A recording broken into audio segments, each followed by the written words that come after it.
All right, episode one of No Club USA's Cash Flow podcast is ready to rock.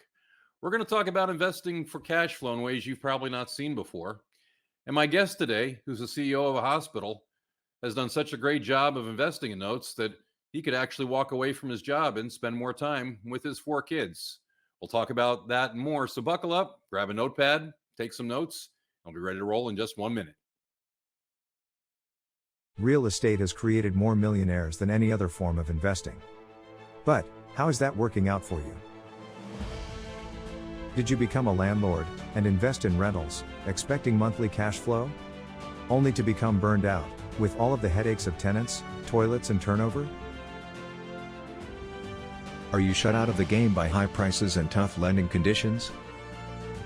Is all of your investable capital locked up in a retirement account, and you don't know how to put it to work in real estate? Well, you've come to the right place.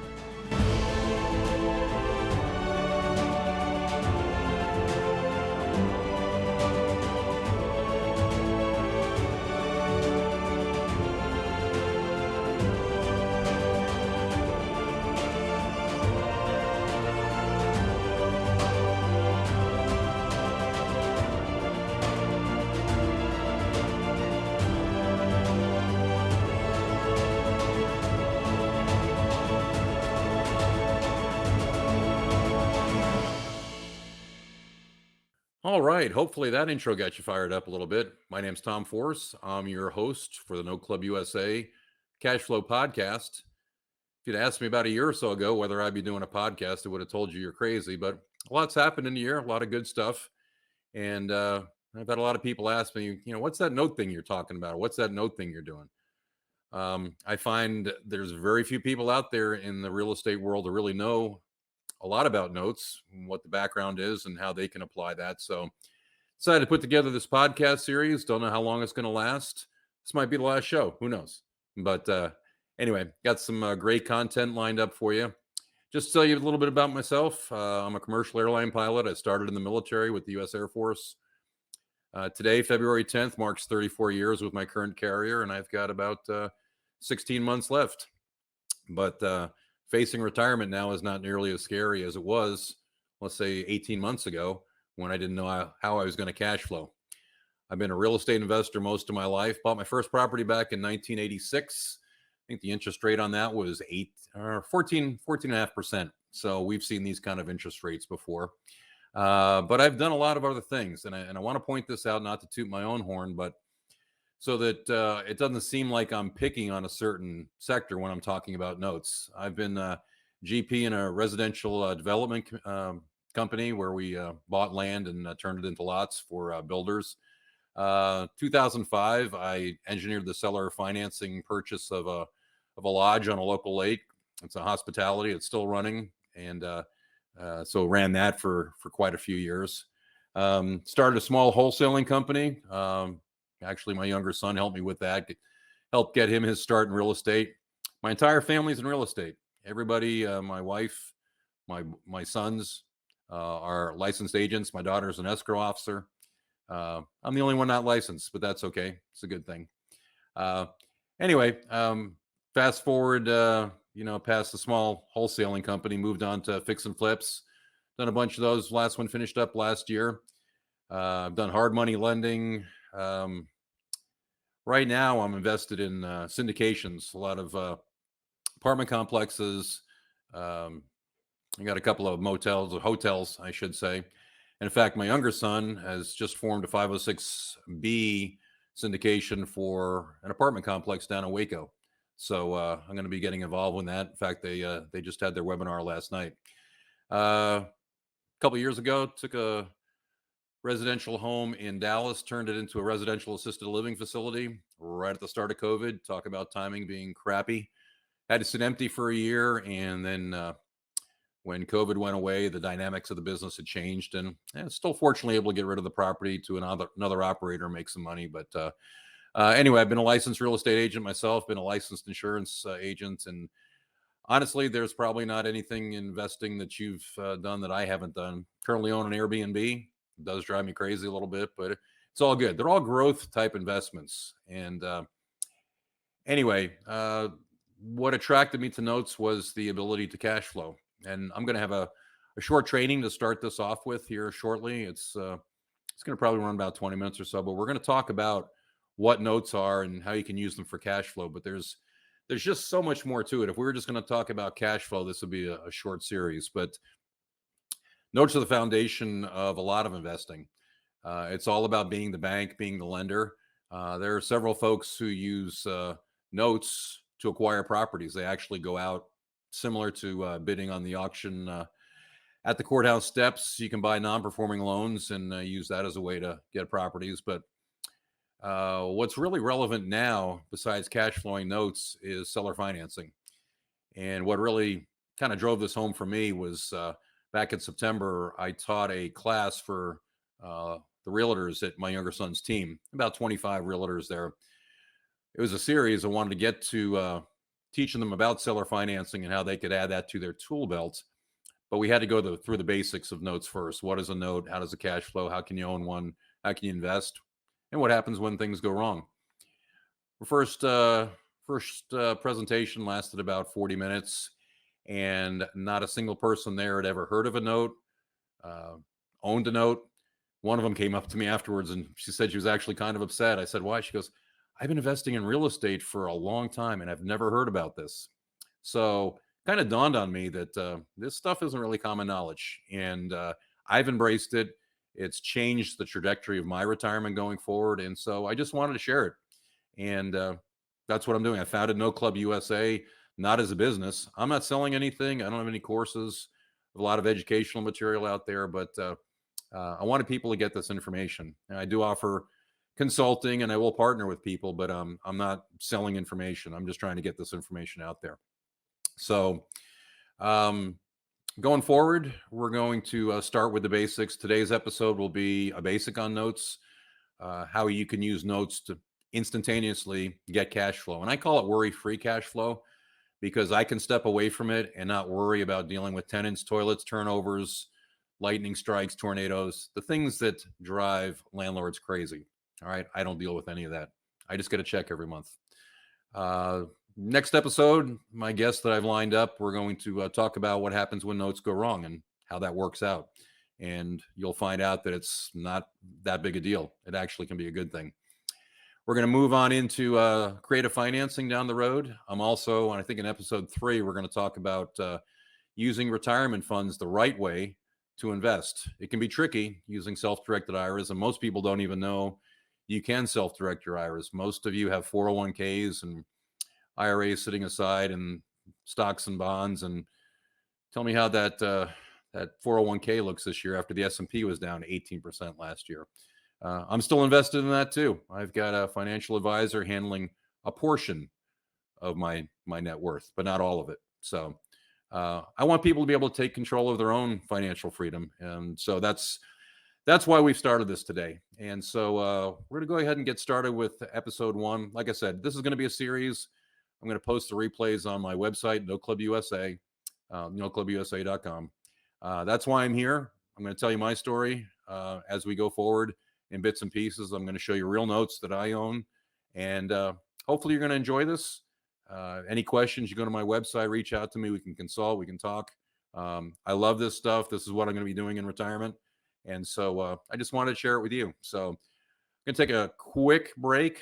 I'm going to get some water. We're going to go to the classroom, and we're going to talk about performing notes and cash flow. After that, I've got a really good guest coming on. We're going to talk for a while with Doug Faust from Laramie, Wyoming, and then we'll wrap it up. Got about an hour's worth of content here, I think. I think you're going to learn something. So I'll see you on the other side of the commercial, and we'll get started.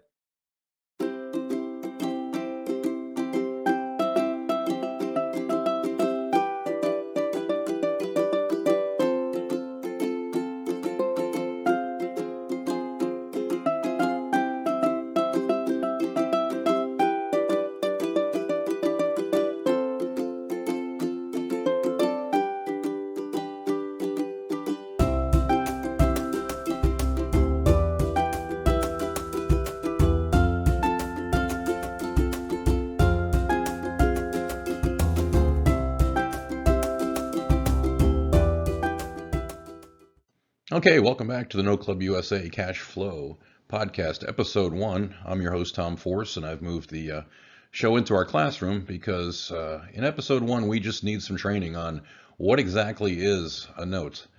I'm sure most of the people tuning in today probably don't have a good grasp on it. I know when I started teaching this to real estate agents back in September, not a single person in the class had heard about it. So I've actually put together several trainings on note investing. This will be the basic one, buying notes for cash flow. As I mentioned before, notes can be used in a variety of ways. Property acquisition, seller financing, buy and sell. There are plenty of things that we'll be covering down the road, but right now we just need a foundational approach to notes and how they work. This is a condensed version because I want the show to be fairly short today, but if you stay to the end of the broadcast today, I'll have a link to my website where you can see a little more in-depth version on this particular subject. So without any further ado, let's move along and get started. Of course, I need to provide the requisite disclaimers, such as there's no such thing as a safe investment according to the SEC. I think what I'm going to show you is amongst the lowest risk way to invest, but the word safe is not one that I can use, and if I do, just understand that I mean low risk. Also keep in mind that I am not an attorney, a tax professional, any kind of financial advisor. I'm simply providing this information for educational and entertainment purposes. We're not offering any investment for sale or contemplation at this time. Let's boil it down to very simply, you should always check with your advisors before making any investment decision. Now that we have that out of the way, let's go ahead and get going. Okay, so here in episode 1, we're going to start looking at cash flow in a way that you've probably not seen before. All right, so let's start off with the basics. What is a note? And when I start my live trainings, I always ask the audience by a show of hands how many people own a note. And very rarely does anybody raise their hand, which is disappointing because this is a note right here. It's a promissory note from the government saying that they will pay you $100 when this is redeemed. And at least they will for now. So that's a type of note. Here's a check. For those of you who live in a Venmo, Zelle, and PayPal world, you may not be familiar with this, but it is a promise to pay. And in this case, John Doe has received a promise to pay from my buddy Eddie Speed $1,000 when this is redeemed at John Doe's bank. Now, if John Doe doesn't have a bank account or he needs the cash quickly, he can take it to a facility like a check cashing place. Now, I don't use those, but I understand that when John Doe goes to a check cashing place, he will not get $1,000 for the check. He may get a reduced amount. I don't know, $800, $850. I don't know what the service fee is. But the important concept there is that John Doe needed the cash pretty quickly, so he was willing to take a little bit of a haircut on the value of that check. And the note cashing or the check cashing place went and bought that check at a discount. So let's say they bought it at $850 and it's worth $1,000. So they got $1,000 worth of debt for $850. Buying at a discount. That's going to be important going forward. We're all familiar with the car loan. That's a form of note. I understand that the financing department of any car dealership is where all the money's made. But this is the note that we're going to focus on throughout the podcast, throughout the series. This is what we're talking about today, is the mortgage loan. We're all familiar with that. So why note investing? Specifically investing in mortgage notes? Well, it's an easy way to create cash flow. You're the one collecting the payments, not the one making them. And I think as the podcast series progresses, you'll see that it's a great way to enhance your wealth. Now, anyone who sat through the closing of a property that involves some sort of financing has seen this dreaded box, the disclosure of the finance charges. And if you're like me, you've sat there and said, man, that's a whole lot of finance charges to be paying. But with note investing, we show you how to flip this on its head and make you the collector of the finance charges rather than the payer. All right, so before I get into an actual case study on a note, we're going to go ahead and we're going to break this down very simply with a quick graphic of how you or I could become an investor in notes. So in a basic real estate transaction, we have the seller. Let's say the seller wants to sell his house. We have a buyer who's going to pay $200,000 for the property. So far, so good. Well, the buyer doesn't have $200,000. They may have 20% down, so they're going to have to involve a mortgage lender, usually a bank or some other lending institution. The buyer comes up with a $40,000 down payment, 20%, which is typical. and that will go to the seller at closing. Then the buyer also applies to the mortgage lender for a $160,000 mortgage and signs a promissory note, a mortgage note, to the bank in return for that $160,000. That $160,000 goes to the seller. The seller is made whole, has $200,000, and is out of the picture. The ownership deed goes to the buyer. In some states it's held in trust, but anyway, the buyer now owns the property and starts making payments to the mortgage lender. Now, this is where you and I come in. We can come in as an investor. We can go to the mortgage lender, and they may be selling that note and say, hey, I would like to go ahead and collect that kind of cash payment. So we pay a lump sum to the mortgage lender. In return, we get the mortgage note, and then the buyer starts making payments to us. There's a little bit more to it than that, but that's the basic overview of how it works. And let me go ahead and we'll give you a case study on how that works that I actually invested in. Okay, so this is the first note that I ever purchased. It's on a property in Georgia. Oh, by the way, very few of the notes that I own are in Texas. That's one great thing about the note business, is you can own notes anywhere. But as I dug into the background on this note, I found that this property was bought by a fix and flipper in 2020. He put some money into it and then put it on the market and ended up selling it via seller financing to a buyer. So when the fix and flipper went to sell the property in March of 2021, he sold it for $118,500 to a buyer with $10,000 down. So the buyer has $10,000 of equity into the property, and they created a note, a mortgage note, which promised to pay. The original loan amount now is $108,500. The interest rate's 9%, and the term is 30 years, so there's a monthly payment, $873.02. And this loan is secured by a first lien note on the property. So if the buyer doesn't pay down the road, eventually the lender can go ahead and take the property back. Now fast forward to January of 2022.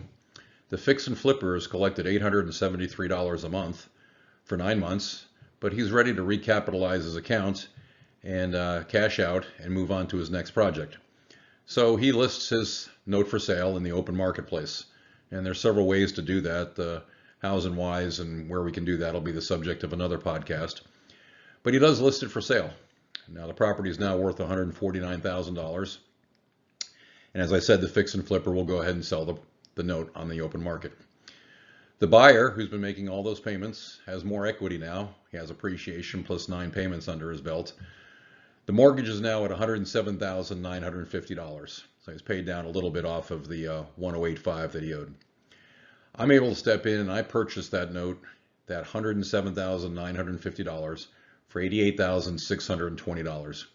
There's 351 payments remaining. Now you might ask, how did I get that note at such a discount? Well, it's buying at a discount just like the check cashing place did. So this will make more sense as we move on in the presentation. I do like the representation here with the mailbox, because this truly is mailbox money. But to recap, I bought the mortgage note. It had $107,950 balance remaining. I purchased it for $88,620. Bought it at a discount. That entitles me to collect $873 a month, mailbox money or ACH, direct to my financial institution, 351 times. And when you add all that up, it becomes $306,423. That's also an effective annual return of 11.4%. So there's one of the first reasons why we buy at a discount. I created my own return. In our business, 9%, that isn't all that great of a return. And the note seller knows this, so he prices his note at a discount to get it sold more quickly, kind of like selling a house at below what it's worth to get it sold quickly. He knows that if he sells at a discount, an investor like me will come along and I'll say, well, that 11.4% looks good to me. So that's one of the first reasons why we do buy at a discount. Now you might be saying, well, he had $107,000 or $108,000 left tied up in it. And that's actually not true. He bought the property at a steep discount, put some money into it. I don't know, maybe he had $65,000 in it when he sold it to the buyer for $118,500. So he's not really out anything. He's just grabbing some of his smaller profit now and selling the note off. And as we go forward, this is all seamless to the borrower who lives in the home. They continue to make the payments. It just goes to somebody else. I hope that makes sense. So now this is where it really gets fun, and hopefully start opening up some eyes. You know, the idea of getting $873 a month for the next 30 years sounds great. If you're 63 like me, you may not see 30 years worth of payments or 29 years worth of payments, but that's a discussion for another day. It's part of legacy planning, and we'll be talking about that. But the typical mortgage is only going to last 7 to 10 years. That may adjust a little bit here with the way interest rates are right now, but there's a good chance that, let's say within 10 years, there's going to be a cash out event on this mortgage. So let's go ahead and look through how that would affect us in our investment. This is a graphic representation of what's called an amortization table. And I can go along at any time and I can figure out what the borrower owes at any given time. So right here at 10 years on that note, if he pays as agreed, we will owe $95,683. Now, how does this affect our payday whenever they go ahead and pay this off? Oh, I'm glad you asked. The blue represents my remaining investment in the note. It's how much I have left that I have not been paid off yet. So the loan payoff amount is in the orange. My remaining investment is in blue. So what happens to my investment if the homeowner decides day one to sell the property or refinance the mortgage? And it does happen. I think in episode 3, I'll be showing an example of how that did exactly happen with one of my my notes, and actually in the full version of this training, which you can access at the end of this podcast, you can actually see that example. But we can go ahead at any time and figure out exactly how much we're owed. So at day one, I'm owed $107,950. I only put $88,620 in, so I would get a check for $19,330. Just for having owned this note at a discount. It's a 21.8% return, and I've only owned this note for a matter of weeks in the time it took to go ahead and get this all closed. Hopefully that opens up some eyes right there. Yes, so we would certainly do the happy dance if that were to occur, but more than likely it'll be 7 to 10 years on average before the borrower on this property sells the property or refinances when rates come down. So let's look at 10 years. As we saw before, he'd still owe $95,684. My basis in this investment is now $81,589 with some of the pay down.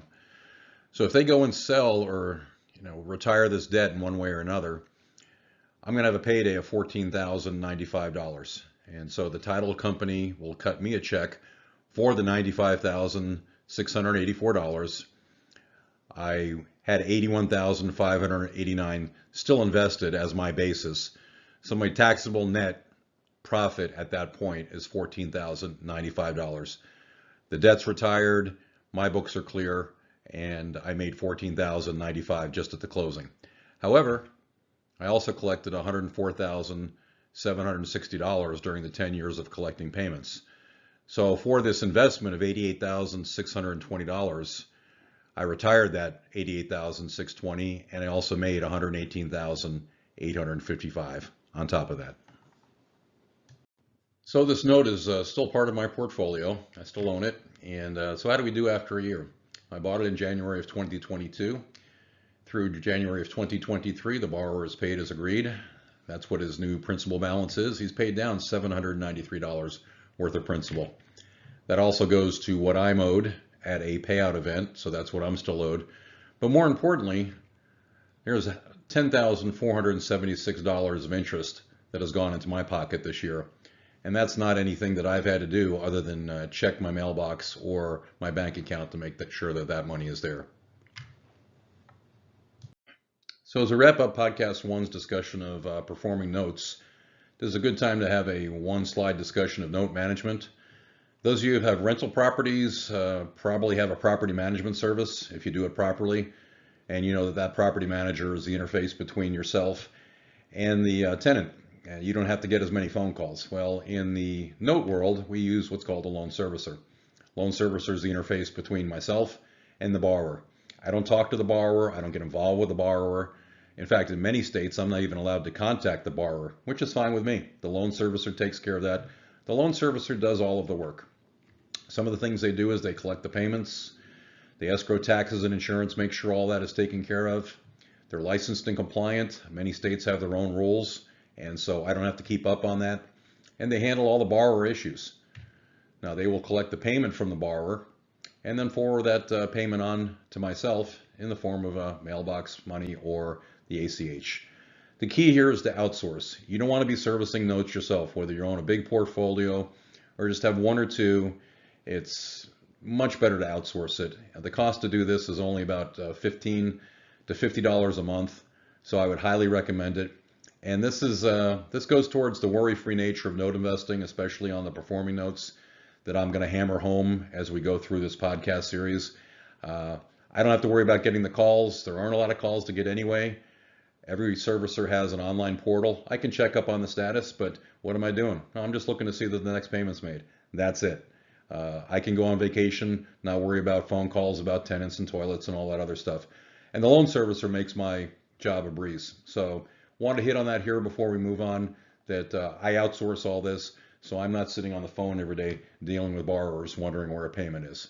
And you'll find that not everybody pays on the first. I know the nature of a lot of my borrowers. Some of them pay every other month, but that's okay. They end up paying, and the servicer keeps an eye on that, and I don't have to. Okay, so this isn't my first time doing these presentations. I know the elephant in the room. We know what you're thinking.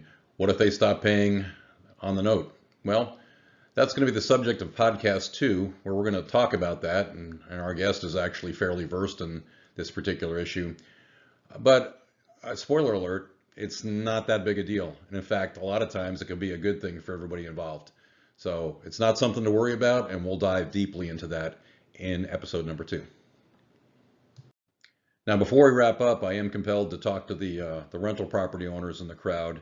I want to remind you, I'm not bagging on rentals here. I'm providing an alternative. I think rental properties have a great place in everybody's portfolio. I have some. I have Airbnbs. This is a different type of cash flow, and I'm just presenting as an alternative, not as a be-all and end-all. But let's just review real quick. If you own a rental property free and clear, you still have all sorts of expenses. You got the management fee, you set aside some money for vacancies, property taxes, insurance, and maintenance. So out of $1,000 a month that you're collecting, you might net cash flow about $600. And this is assuming free and clear. But if you own a note with $1,000 a month payment on a property, all you have is that servicer fee, so you're walking away with $950. Like I said, I'm not bagging on rentals, but there are some differences, and I like to kind of break through some of those barriers right before we finish up here. Now, I normally get the same handful of objections from folks who don't quite understand cash flowing notes yet versus their investment properties. We're going to dive into each of them in a future podcast, but for now, I just want to touch on them since they're sitting there in your mind. Let's start with, I get appreciation on my properties and notes don't. Well, that's true, but amortization is our appreciation, and hopefully the graph that I showed you is pretty powerful in that regard. But another thing to think about is how much did you have to spend out of your pocket to get that appreciation? How much did you have to kick in for repairs, taxes, vacancies, insurance, government interference when it comes to the moratorium on evictions, things like that? Can you also hold on long enough to ride out pullbacks in your valuation like we have in some markets right now? I get tax benefits and depreciation. That's true. I am a big tax nerd.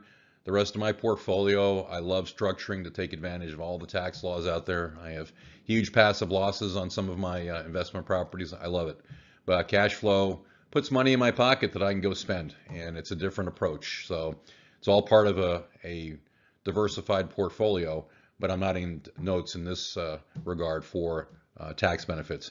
You will learn as we get into creative financing that there is a tax component here. If you're sitting on some large long-term capital gains with your properties and go to sell, you'll find that the installment sale can help you mitigate the long-term capital gains. So we'll get into tax benefits down the road, but it's not really germane to what we're looking at right now. We're talking about putting worry-free cash into our pockets. Depreciation, yeah, I know all about that. Keep in mind that in most cases, most people are going to have to pay that depreciation back somewhere down the road.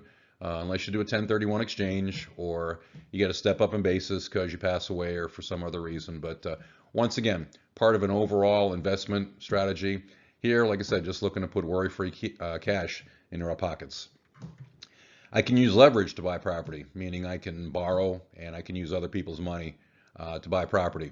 Well, there really isn't anything you can do with real estate that we can't do with notes. We can take loans to buy notes. We can partner with people to buy notes. If I have a note and it's performing properly, I can use that as collateral for a loan against that note.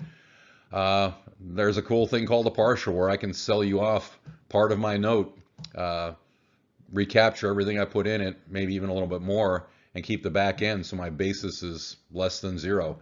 It's a very cool strategy that people have to see a couple of times and they say, wow, that's pretty cool.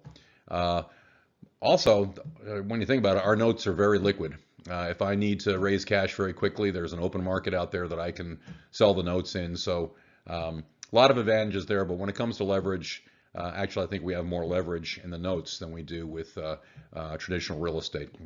Certainly a lot less hassle. A couple of things to think about also.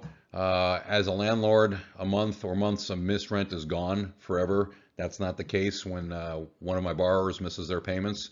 That gets tacked on and they're going to be responsible for that.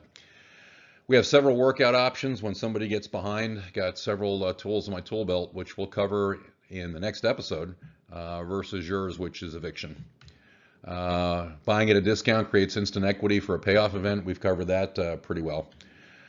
I got far less worry and time involved in managing my notes. It's great for generational wealth, and restrictions on using IRAs when it comes to traditional real estate versus how I use them with notes. Just some things to think about. Now, like I said, I'm not asking you to give up your rental real estate unless it's driving you crazy, but just presented you with an alternative. And if this is the reaction I got out of you, that you want to check it out more, then you're in the right place. I did my job, and you'll enjoy our podcast going forward. So make sure you subscribe, and you're back here with us every Friday at noon Central Time. And some additional resources, you can go to our website, noclubusa.com, hit education, go down to our Notes Versus series. I have a collection of videos. They're about 3 or 4 minutes long, talking about notes versus other types of investing, such as stocks and bonds and multifamily. So you might find that interesting. And finally, to wrap up this presentation, we've got one more resource for you. As I promised, if you want to see the extended version of this training, I've got a couple of more case studies in there. We do a little discussion of the non-performing notes. Go to noclubusa.com/CF as in cash flow. It's a small CF, and you can see the 40-minute version of this training. So I'm going to let you go for a couple minutes. I'm going to run about a 2-minute break and get back here. Doug Faust is in the studio, and we'll have our guest on in just a moment.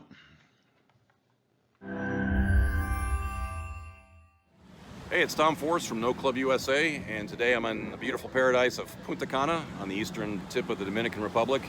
Didn't always used to be like this. Back in the late 60s, some investors bought about 30 square miles of jungle and turned this into a paradise over time. It included Julio Iglesias and Oscar de la Renta have invested during that time. But it used to be called Drunken Point, and they named it Punta Cana, which is probably a much better marketing move.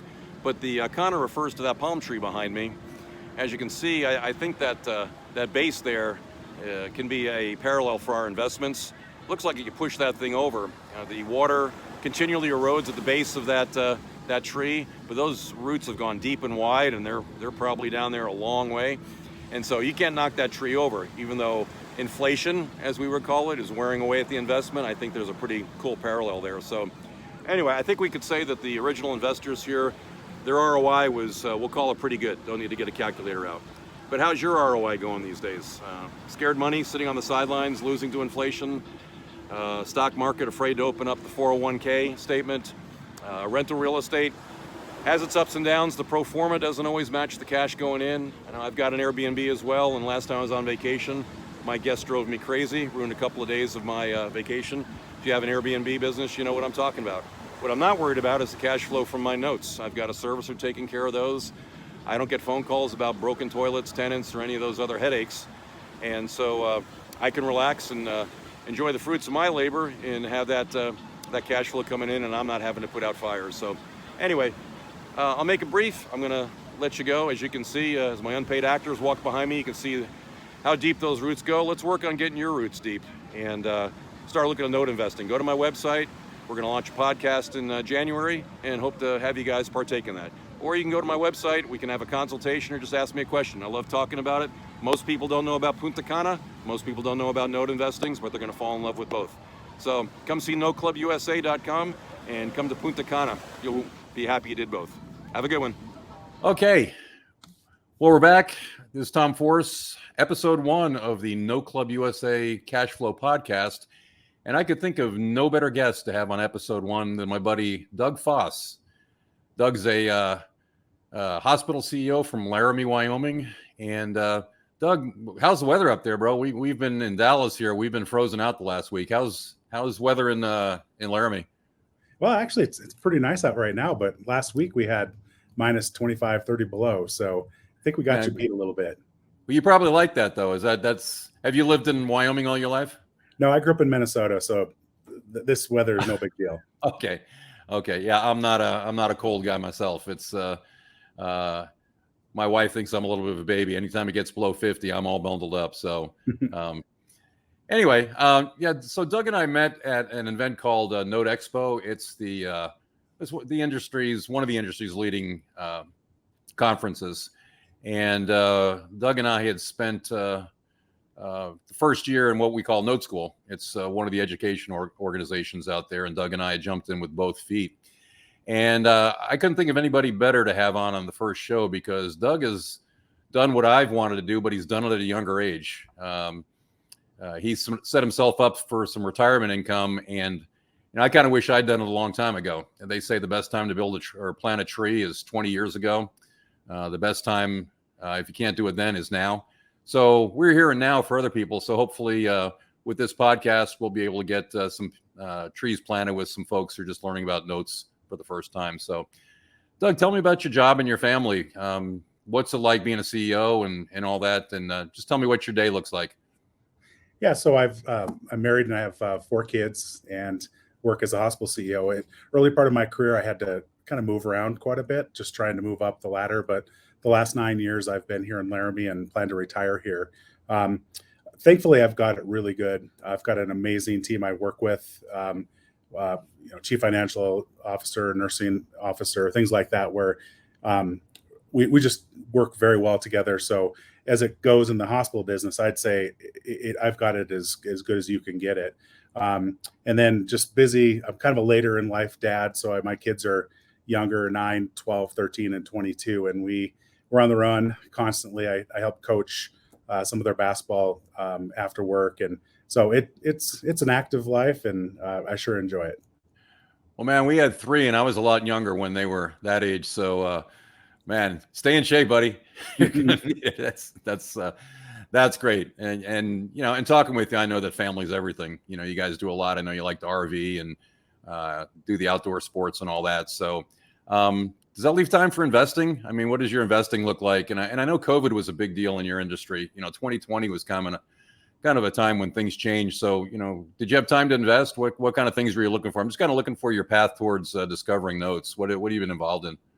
Yeah, so really a lot of my time I spend is in the morning. I'm an early riser, so I'll get up at 4:30 or 5 and spend those first couple hours before my family is awake to really spend time on my business. And then once kids are awake and after school things, I just really have no other time to do anything else other than sneaking in a few calls here and there if I have to do some work on a note or do some research. But but before 2020, COVID, I've always been interested in real estate, but I just couldn't find the time to, and maybe it was laziness, I don't know, but find the time to really jump into real estate because of the need to look at properties and all of the things that come with that. So I spent a lot of my investing was in stocks and some bonds, and I did buy a few things with commercial real estate as part of a larger group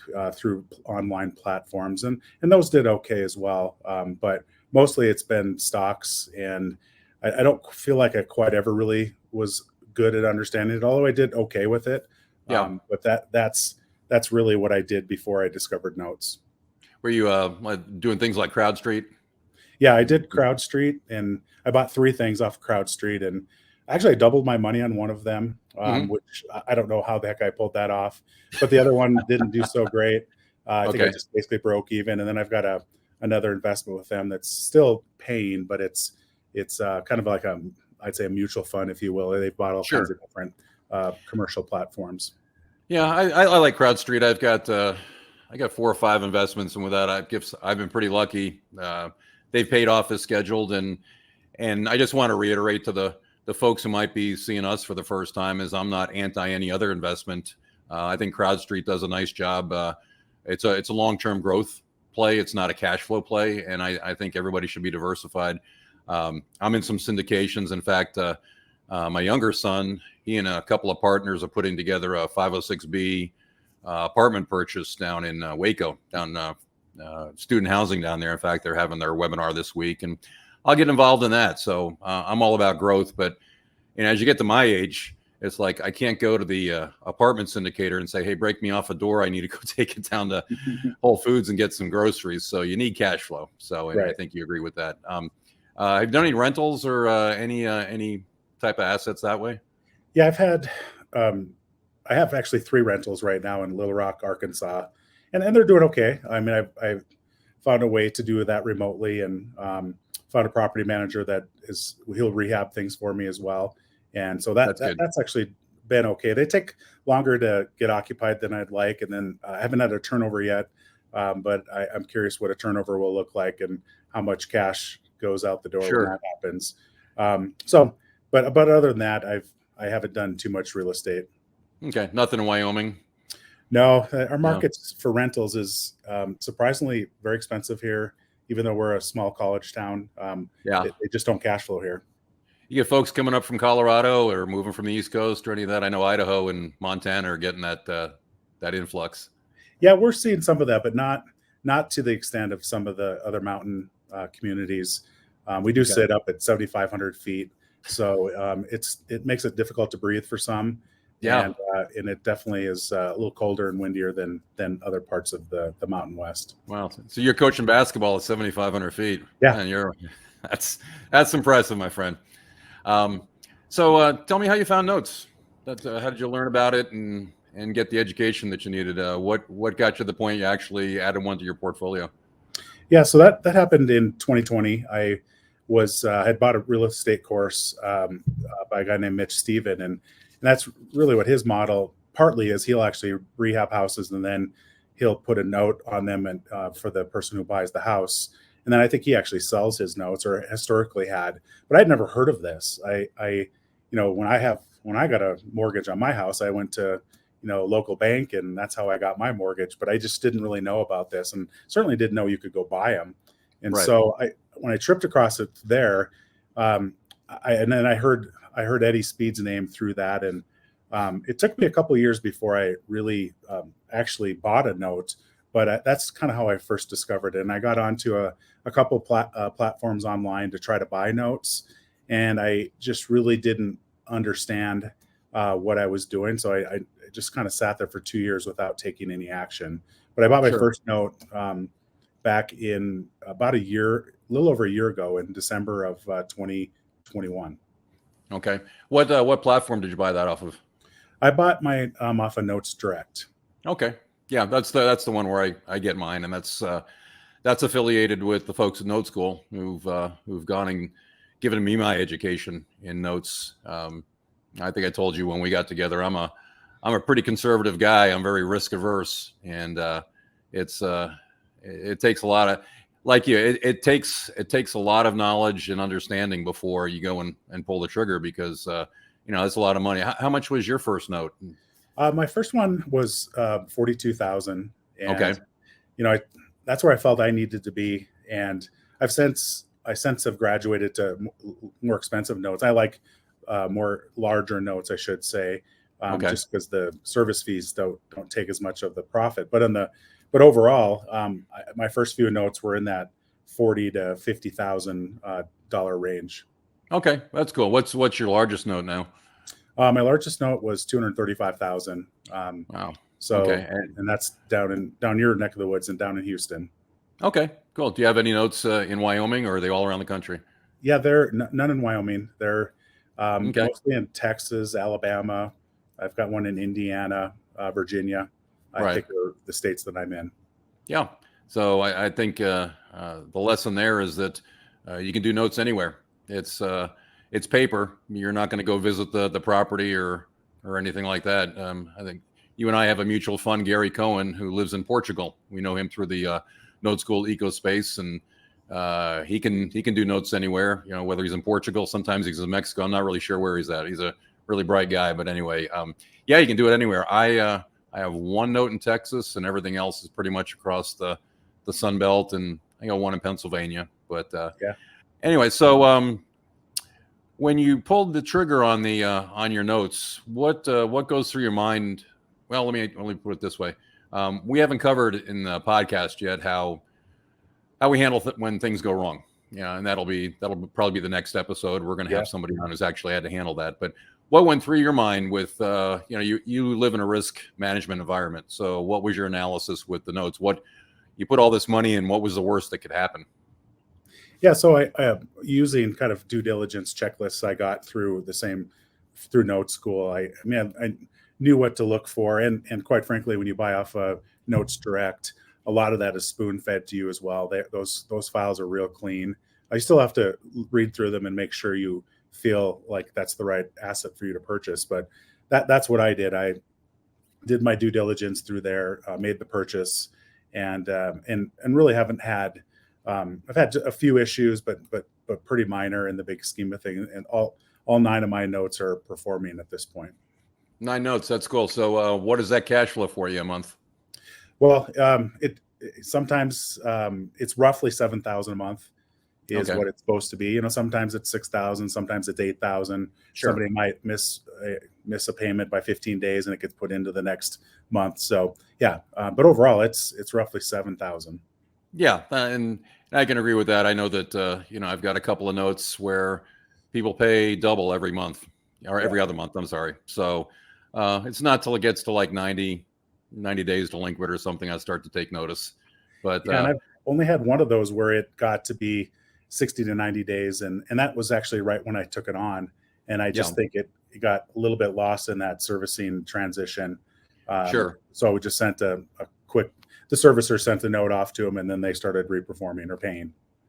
Yeah, that's and to piggyback on that, that's as an education point. That's what happened.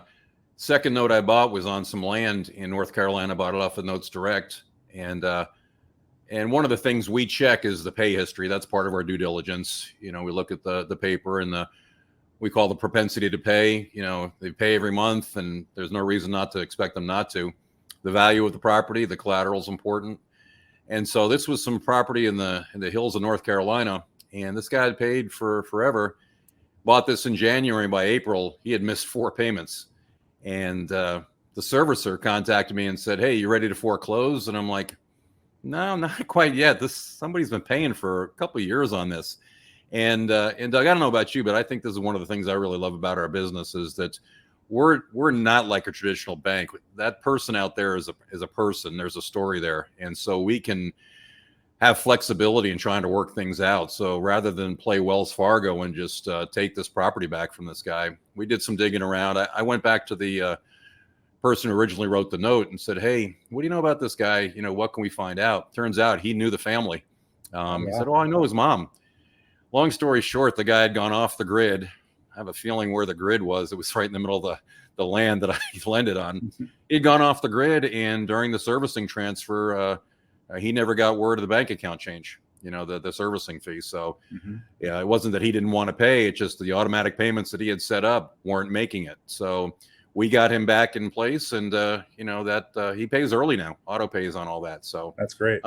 Yeah, it's little things like that. You know, every once in a while you'll get somebody who stops paying. I've got one in Pennsylvania. The payment's only $348 a month. If she were to be foreclosed on, she's going to have to pay probably $1,200 in rent a month, and she's got a lot of equity in the house. And I think you'll agree that's one of the things we look for is a lot of equity in the property when we buy a note, because if they get behind, simple logic says, well, if the worst, they can go ahead and sell the property and everybody's happy. Right. Unlike 2008 where everybody was underwater. So correct. Anyway, yeah. so I heard you mention that you're doing this all in cash. Are you going to do anything with retirement funds at all? Yeah, I do have some retirement funds. They're still so I'm still employed with my employer, Okay. so a lot of it's in 401ks, but I do Okay. have a couple of IRAs that I have invested in stocks at this point. But I've that I still have some cash. I want to make some more purchases of some more notes, and then the next step will be to potentially transition those stocks in that IRA and then invest that. So you've got 9 notes. You're a busy CEO. You've got 4 kids. When do you find the time to manage all these notes? How much time does that take? Well, that's the beauty of notes if you buy them correctly. Hmm. Um, Once you buy them, I probably should have showed you my fancy spreadsheet. That's my spreadsheet on the notes that I own. I So see it. Yeah. once you do your due diligence, purchase the note. Really, you get it depends on which servicer you use. A couple of them wire directly to my bank account. One of them still sends a check, and Right. so I have a third party accounting group that I use. So I enter in a few things once a month off of my bank balance, off of my bank sheet, and then they do my accounting for me. So it doesn't take much time.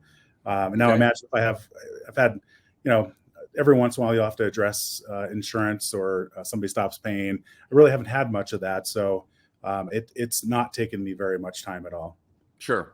Okay. Yeah. And so we're talking what, an hour a month maybe when Yeah, everything's going okay? it's less than I've joked with another group that's 15 minutes a month. It's probably anywhere from 15 minutes to an hour, couple hours. Right. It's not. It's just however. Yeah, it just doesn't take very much time. So you're just checking to make sure you got paid and everything's good, right? Correct. Yep. Okay. You mentioned insurance and things like that. What are some of the things that you might find yourself having to do? I've covered servicing in the training, but little things that come up. What are some things that you've had to do that were outside of just collecting the check that come to Well, mind? so I've really only had 4 issues since I've purchased these notes. I had one that wasn't paying in the transition, sent him a letter, and he started paying. I had one person who over Christmas asked for a 1 month forbearance, and so I gave that, and they just put the payment to the end of the loan. And then I had two people that didn't have insurance, so they didn't send in validation. So I just had to put force placed insurance on one of those. So that's the only 4 issues I've had. Okay. Sounds good. And you do all that through your servicer? Yeah, they do all of that. They write the letters. They just send, depends on what platform you're on, but they send an electronic note that says, Right. hey, this place needs force place insurance, and you say yes, and then they go do it. So you've never talked to your borrowers? They don't call you? They don't have you on speed dial or anything? Nope. Yep. I've never met them, never talked to them. And the servicer is supposed to do that for you. It's Yeah. something that's what they're paid to do. Yeah, fantastic. Yeah, it's what, like $15 to $50 a month or so, depending upon the servicer. Yeah. Yep. Yeah, fantastic. Well, you don't run into too many folks who have 9 or 10 rentals and have had them for a while and want to take on a bunch more, but it sounds like you'll take on about as many notes as you can, right? Yeah, I've actually put an offer in on a note last week, so I'm in the process of doing the due diligence and wiring the money over probably this week. So that'll Fantastic. give me my 10th note, and that one was a little over $100,000. So it's got a little over $1,000 payment. So that one will be a nice note as well. There you go. So it sounds to me like you're building up a passive cash flow stream for security. So what does life look like in a note fueled world where you don't have to work anymore? Is that your goal? Kind of tell me what the end game is here. What's your why with notes, and how does that look? Well, I think I originally got into notes just to find a better place to put my money versus bonds. The bond market was killing me. So originally I was thinking, well, this will just be a good investment opportunity with really no signs and sights of retirement. But then I started thinking, well, what if I could just, have $100,000 a year coming in off of notes? Then I would basically be free to not work Hmm. at any point. And that's what I'm driving for. So if I can do that, which I'll probably have to buy this note that I talked about, and then one more, and I should be at that level. So I could walk away from work if I chose to. During the middle of COVID, it was a little bit rough, but now my job wise, it's going great, and I have great people to work for and work with. So really just gives me that freedom to step away if I choose to. So you have options. That's what. So by the time you buy that last note, so to speak, which would give you the total you're looking for, about how long would it have taken you to get to that point from the time that you did the first one? Yeah, so it's taken me a little over a year is what that. Okay. And I've not bought a note since probably May. Okay. So it's been a while since I bought a note. I could have. I was kind of sitting on the fence with this pocket of cash I have now, trying to decide on this or non-performing notes, and so I'm still maybe going to buy a non-performing note or two. But if a good performing note comes along, I think I'll just stick it in my portfolio and be happy. Making a 7 to 10% return is totally happy with me. Very nice. Low stress, and you don't have to worry about it, right? Yeah, it sure beats the stock market swings. That's for sure. That's for sure too. You opened up a little bit of a rabbit hole that I won't go too deep down, but you mentioned non-performing notes. Why would somebody buy a note where somebody's not paying? I'm just kind of curious. I know the answer, but I want to hear it from you. Yeah, well, it really comes down to the opportunity to work with that homeowner and try to get them to reperform. You can buy them at a larger discount than a performing note because you're going to have to do more work. You're going to have to either get them to reperform, or you're going to ask them to basically give you the deed and walk away from the home, or you're going to have to foreclose on them. So those are your three options, and it depends on which state you're in. I'm going to be wary of which states I go into because you're going to want to find a state that's not a judicial state. So anyway, that's what I'm looking for. I just haven't found one yet that I want to buy, but that likely is something I will do in the next, hopefully 2 to 3 months. Is that something that's going to require a lot of work on your part, or how does that work when you're trying to nurse this through to whatever outcome you're looking for? How does that work? Yeah, well, so you're talking to someone with no experience in it, but from my learning, it takes more time, but your servicer still is going to do the majority of the work. They're going to ask you for, they're going to give you recommendations, and you're going to have to make decisions. But they will be the ones that approach the person who owns the home, and they will do a lot of that in between work. And of course, you hire an attorney if you're going to foreclose on the house, and the attorney will do that work for you. So there's some additional cash outflow. So you've got to make sure you've got the cash you buy the non-performing note, plus have a budget for whatever it takes to get that thing across the finish line. Right. And you're not going to make any payments in the meantime. You're just kind of doing the overseeing and making sure all the things are moving towards a conclusion, right? You're not having to go to court or anything like that. That's fantastic. Fantastic. Well, as I mentioned, when you get over 50, you start, besides things starting to ache a little bit more, especially if you have a family, you start thinking about a little bit about legacy and what you leave behind. And if you got any thoughts on notes versus the other kind of investments you could leave behind for your family, how does that kind of play in, going forward? Well, I've always been an advocate for teaching my kids on all kinds of investments, and they have an allowance every week, and 10% of it goes into long-term savings, 10% is into donations. But anyway, they own Disney stock, so we looked at our Disney stock just yesterday, and we've owned it for 10 years, and was at 95, it went up to 200, now it's down to like 110, and so you see those swings. And then just yesterday with two of my kids, I talked about the note that I'm going to buy, and my 9-year-old, he got it pretty quickly. He's like, "Wow, you're going to get $1,000 a month," and he thought I would only get it for the $110,000 I'm going to pay for it over roughly 10 years. And I said, no, there's interest on this, right? And I added that all up to him, and it's over $300,000 over the life of the loan, and his eyes lit up. He was pretty excited about that. So I'm really trying to use this as a teaching mechanism. Sure. Don't let my kids watch this. I've promised them I'm going to spend every penny I have, which isn't the truth. I'm sure there'll be plenty in the end when that day comes. Right. But I just want them to make it on their own and not depend on anything from their parents, just like I've never thought I would get a penny from my parents as well. That's awesome. And the way I look at it is that, you're buying notes to pay for 25, 30 years. There'll come a time where you've got that timeline going. And then if you pass away, those notes will still keep paying to the estate, or, so that's, I'd rather they inherit that kind of business than something where, they play the landlord now. I don't want my wife to have to be the landlord or any of that. But yeah, there was, what else was it? You mentioned, you talked about your kids and then the investing real quick. We're going to, when we bring on the guest from, I think it's going to be Quest Trust Company. We're going to talk about non-traditional fund, self-directed IRAs, things like that. We're going to cover Coverdale education accounts too, where there'll be an opportunity properly structured to go and put some notes in your kids' Coverdale education accounts too, and let them accrue tax free. So that'll be that's a great idea too. Yeah, that'll be fun to listen to. That'll be a must-see episode. Tell me about elk hunting. I know that we talked a little bit about that. Is there you mentioned something about in another video that I saw, something about professional elk hunting. Is that a thing?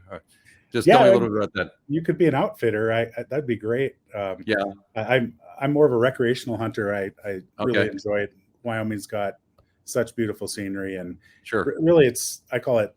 So I bow hunt and rifle hunt as well. But the best part about it is you spend a week out in the wilderness camping, and if you do nothing other than that, you've spent a week out in nature, and you've hiked 10 miles a day, and you're staying in shape, and you get to hang out with friends and family. So it's just a wonderful recreation to spend time with the people that you love. That's beautiful country, and I think you've been the perfect guest, Doug. I mean, I really do appreciate you coming on today, because I think you've really hammered home the kind of the worry-free nature of notes. And I can just see when I talk to you how you're kind of excited for the future, knowing that you can step away from your job at any time and you won't have any difficulty spending that time with the family and funding it and all that. And I think just kind of a testament to you and your foresight to get involved in notes and all that. And I really appreciate you coming on and sharing that today. It's very powerful. There's anything else you want to share with our folks, or you want to drop an email or something if they want to reach out to you, maybe find out a little bit more about how you started, or maybe partnering with you down the road or something? Sure. Just one thing back on your last statement. Buying notes it takes a little bit of learning, but in the end, it is such a great investment for a return that for me has been very consistent, and it is very hands-free once you do the due diligence. And that's why I've been attracted to it. And you just don't see the swings. I see a check for, close to 7,000 every month. And my stocks weren't doing that. I didn't have dividends that did that. And the ups and downs and the sweat from worrying if a presidential election is going to change things, I just don't worry about that anymore. So anyway, I just wanted to get that on the table. As far as what I do going forward, I'm always welcome to talk to people. So if you want to reach out to me directly, it's dfoss89@gmail.com. So real professional email there, but I'd always be willing to trade some things with you, and you can always give me a call too on my cell phone number. So that's 307-343-2272. That's awesome, Doug. Thanks for sharing. That's something I get from the community we're in. We're kind of a small community of note folks, but everybody loves to share. I don't feel that you and I are in competition, except maybe on the days that notes are released on Notes Direct. And we're in there trying to grab all the good ones real quick, but that's a good thing. So that's funny. And I maybe you weren't going to say this, but Tom was he got the Note Investor of the Year with Note School this last year, and I was number 2. So I didn't even know I was going to get on that list, but he's done an amazing job with this. So you do some great work. Well, and funny story that it's since we went there was and to wrap it up and talk about how you can do this anywhere. There was a note on Notes Direct that had sat there for a while, and one of the things we do in Note School is we get together with our advisors about 4 times a week, and we talk about different notes, assets that are on there. We can bring seller financing questions to the it's a great. Doug and I, we're no geniuses. But we have advisors who've been doing this for 40 years each. I mean, there's probably a collective 200 years worth of experience in Note School. So we're not alone.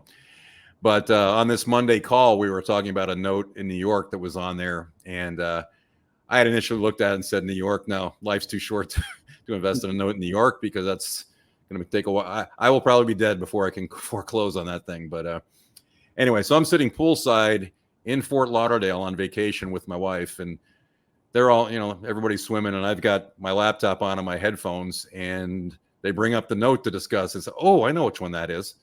And I start listening, and they went through and answered all the objections I had, and I'm scrambling on my cell phone to go and buy it. Little did I know that Doug was trying to buy the same note, and I beat him out by just a couple of minutes. And he got on the call and mentioned how, oh, it's not available anymore. But anyway, all in good fun. So I appreciate the shout out there. And hey, maybe we'll see you as investor of the year next year. But really, in the end, though, Doug, I think the success is in what you've built for you and your family, and you have quite a story. And you're willing to share it, and I really appreciate that. So this has been powerful, and appreciate you coming on. And have you back anytime. Stay warm up there, and I look forward to getting together with you during the summer back down here at one of the events. Yes, for sure. Thanks, all right, Tom. buddy. Appreciate it. Take care. All righty. All right. Have a good day. We'll be back to wrap it up here in just a second. Thanks for tuning in, and we want to thank our guest, Doug Foss.